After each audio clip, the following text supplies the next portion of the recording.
evening, everyone.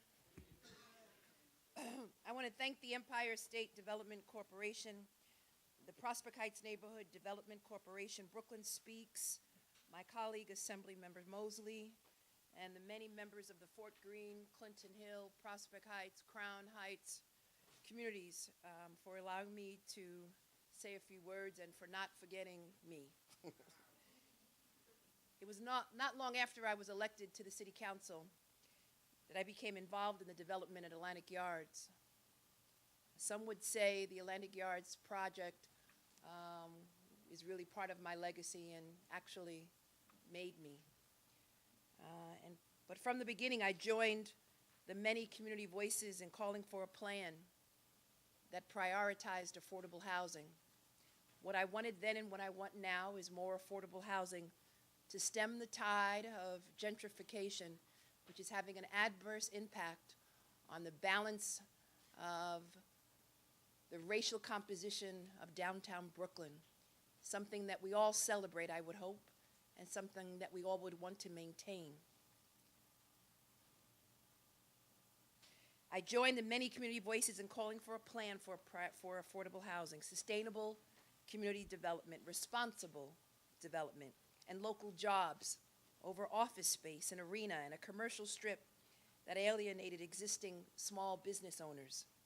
And in 2005, Forest City Ratner promised in the Community Benefits Agreement to provide affordable housing at Atlantic Yards. Unfortunately, most of the promises that were incorporated in the CBA have not been realized. And so now here we are many years later, we have an arena. All of the small mom and pop shops, independently owned, that I patronize, that you patronize, they're all gone. And what we have more and more are franchises, primarily a new commercial strip. And yet residential housing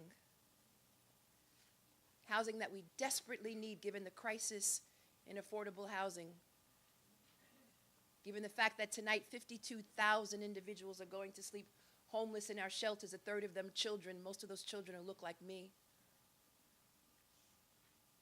This development corporation wants to postpone the plan for 25 years or more, which is a move the Empire State Development Corporation approved through Atlantic Yards' 2009 Modified General Project Plan.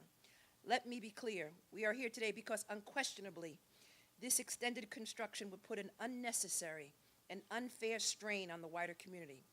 And the courts agree with this assessment, requiring Forest City Ratner to provide a supplemental environmental impact statement covering the community impact of this extended construction. My concerns regarding this residential housing are exasperated by the approval of the joint venture with Greenland Holdings Group, to which Forest City Ratner sold its interest in the Atlantic Yards project. This foreign company now holds decision-making control of this project. Frankly, it is outrageous that a project that has received hundreds of your tax dollars, hundreds of millions of your tax dollars, with the expectation that residential construction and affordable housing would be built, could so easily relinquish control to a foreign government. It is troubling to me as an elected official that the courts have consistently stood as the only entity holding Forest City Ratner and ESDC somewhat accountable. And the question is, where are all of the others? Our job, our role as elected officials is to hold agencies and entities accountable. And where is the accountability other than in the courts? And yet, Forest City Ratner / Greenland is expected to request additional housing subsidy, more of your tax dollars to complete this project. They want more of your money, but yet there's no commitment for any of the so-called benefits to the community.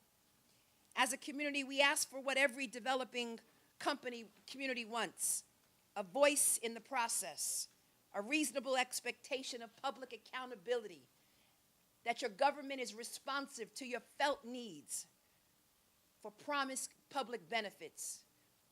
Where is government at a time when individuals are living doubling up and tripling up, and we've got an affordable housing crisis. Where is government? Giving tax breaks and more subsidies to a developer, and then just saying, well, 25 years, no problem.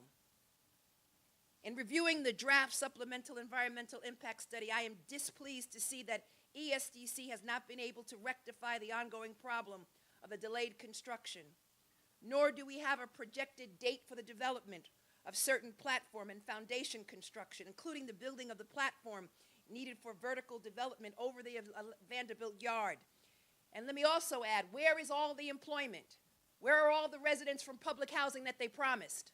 They hired them for a certain period of time and then laid them off. Where are all of the promised benefits?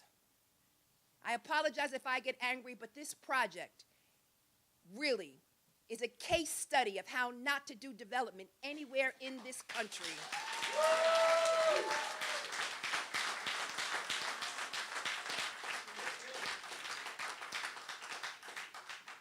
As of today, Atlantic Yard's B2 residential tower, the first residential tower slated for construction, is set to be built through modular development and has been delayed until late 2015. Additionally, 3 residential buildings set for conventional construction, and which 2 of 3 will have a mix of affordable market rate housing, have been planned. Lastly, a 5th building, also set for modular development, has been planned. I would just hope that they would be on schedule, and I would hope that given all of the tax subsidies, that they would build for working families, and they would build for families with children, as opposed to trying to market to single individuals who live on Wall Street. They need to market to families who live in Brooklyn, families in Brooklyn who desperately need affordable housing.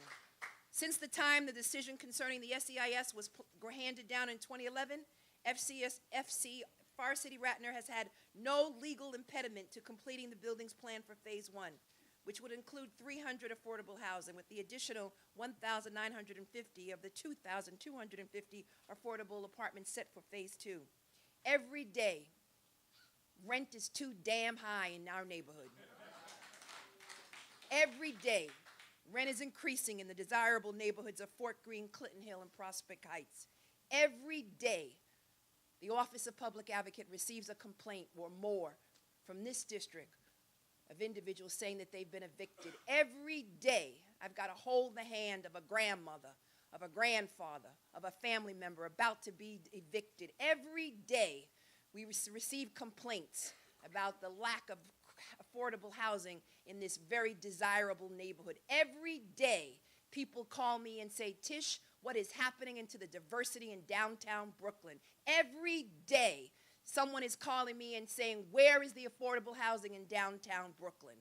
And every day, someone is calling me and saying, where is government? So we are calling on ESDC to consider new oversight for the Atlantic Yards project as a whole and to act immediately to improve oversight of construction and environmental impacts to the site. Governor Cuomo, you're up for re-election. You need our support. Governor Cuomo, it's time that you hold this project accountable, that you demonstrate some progressive leadership, and that you get your house in order with regards to Atlantic Yards. Thank you for allowing me to say a few words.